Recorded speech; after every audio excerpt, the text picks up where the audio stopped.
From Illinois Public Media News, this is 217 Today.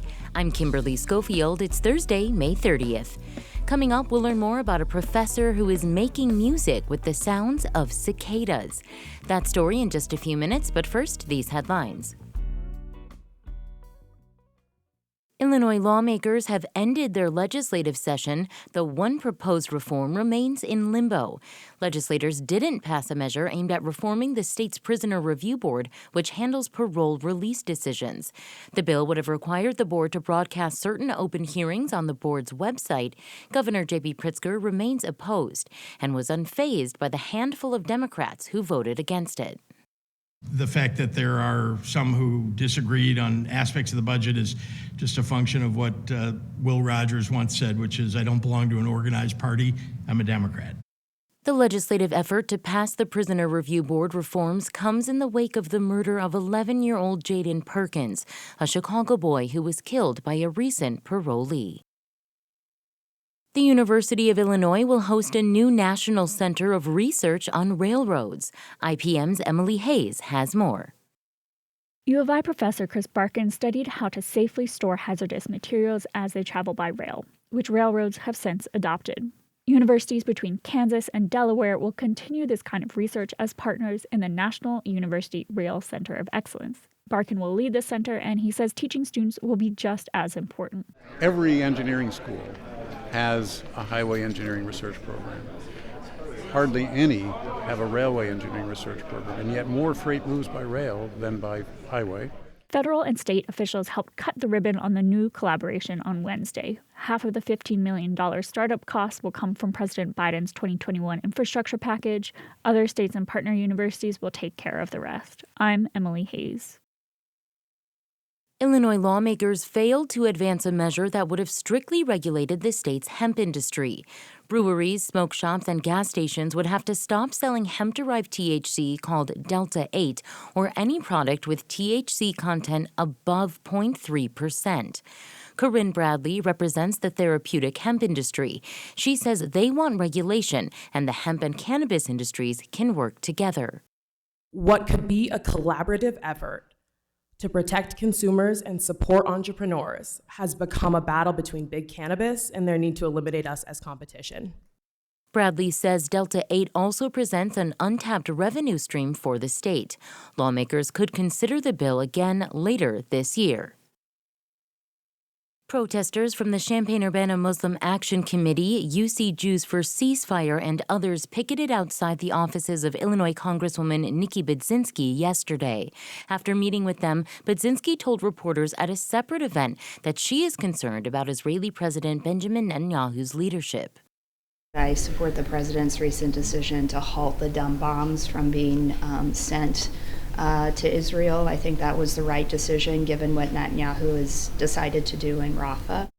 Israel expanded its offensive in the southern city of Rafah this week, where over 1 million people have been sheltering from the fighting elsewhere in Gaza. Protesters say Budzinski is ignoring their main concerns. They want a permanent ceasefire, the end of military funding for Israel, and safe passage of humanitarian aid into Gaza by land. Still to come, we'll learn more about a professor who is making music with the sounds of cicadas. That story is coming up next on 217 Today. Next time on the 21st show, we'll recap the Illinois General Assembly's spring legislative session, talking with top Democratic and Republican leaders from the House and reporters who had a front row seat for what your elected representatives were up to. I'm Brian Mackey. That's next time on the 21st show. Join us.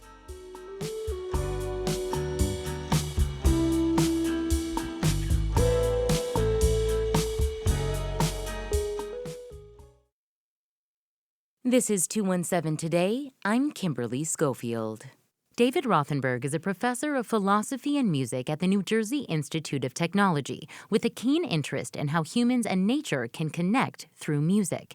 He's written books about the musicality behind humpback whales and birds, and is visiting Illinois this June to make more music with the emerging cicada broods. I spoke with Rothenberg about his interests, including music from a concert with the cicadas right here in central Illinois from over a decade ago. David, thank you so much for joining me. Have you worked with insects before?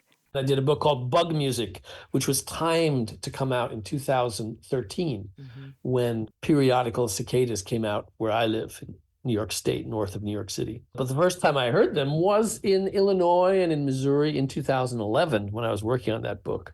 And here we are. It's 2024. The most number of cicadas I ever experienced was in Lake Springfield, Illinois. And we took these cicadas and brought a few of them into Champaign-Urbana for a concert that night.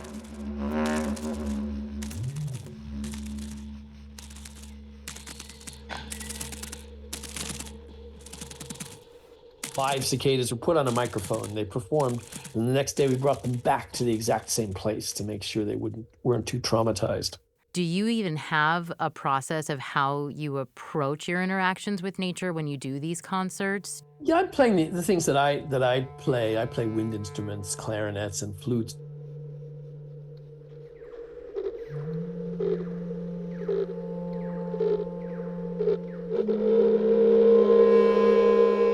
But in 2011, I started playing like electronics live. Since then, what's evolved? Now we have like different kinds of speakers you can put in trees, like Bluetooth speakers that can make the sound you're playing right there with the bugs, not quite next to you. And then I'm also going to do more macro filming and photography with these kinds of really super close-up lenses. And unlike just about any other animals in the natural world, where you're carefully trying to film them doing things. There's so many cicadas. You can find whatever you want to film. They're doing it right around you. And you can move them around, pick them up, put them here. They're very cooperative. They don't fly away. They're not scared of you. They have no fear because they outnumber you.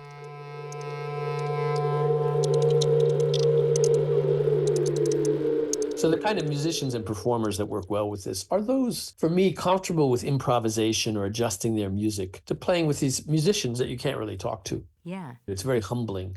It is. Like you said, they'll outnumber, and you just kind of have to go with whatever they're doing. They kind of are like a million conductors to whatever you have. But they do things that we know. Like there's 3 species simultaneously that come out, and in some sense 6 this year. Wow. But each brood has these 3 species that have a characteristic, I would say, musical approach to what they do with sound. Like Magicicada septendecim, the most well-recognized one, makes this main sound called the pharaoh sound. Pharaoh, pharaoh. And if you have millions of pharaoh sounds, many of them, they overlap and you just hear the drone. The tail end disappears if you have millions of them doing it at the same time. It's like an acoustic illusion. So the way they organize themselves is around this steady drone. Okay. The other species, the Magicicada cassini, they make this weird noisy sound like. And if you have millions of them, you'd think it could just be noise, like shh. But they figured out that's a problem. So they do this wave-like quality. They go like shh. They synchronize themselves, and when they're not singing, they jump up and fly. It's like doing the wave at a football game or something, but they all do this motion together just to get this sound effect that's like a waving rhythm. So they can hear themselves against that drone. Third species, Magicicada septendecula, and they have like a regular, shaker type rhythm. All synchronized together. So you have 3 basic sounds. It's like I could write this down. I could write a composition called Periodic Cicada. Everyone in the group has to do one of these 3 things. What would you say to people who are hesitant to even approach the outdoors because of Sure. the Or if they say, I'm not going out until the cicadas leave, Exactly. like, oh my God, yuck. I would just go out and listen to it. They're harmless. They're not going to hurt you. They're not going to destroy your crops. They might eat some leaves on some trees. Those trees are going to survive. They're going to be gone pretty soon, and you're not going to see or hear them for 17 years or 13 years, or if you're at the conversion point, for 221 years. Next time you're going to experience something like this. This is an extraordinary wonder of nature. And nature's full of beautiful creatures trying to find a way to survive. Rothenberg adds there are even apps you can use to track the cicada emergence, like Cicada Safari. For more information on Rothenberg's work and his visit to Illinois, visit davidrothenberg.net.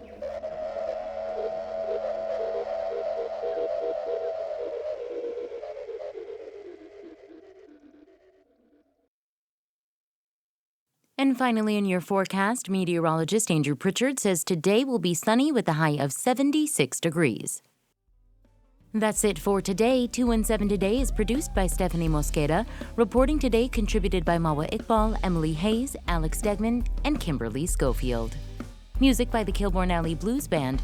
Reginald Hardwick is our news director. I'm Kimberly Schofield. 217 Today is a production of Illinois Public Media. Thanks for listening, stay safe, and we'll talk to you again tomorrow.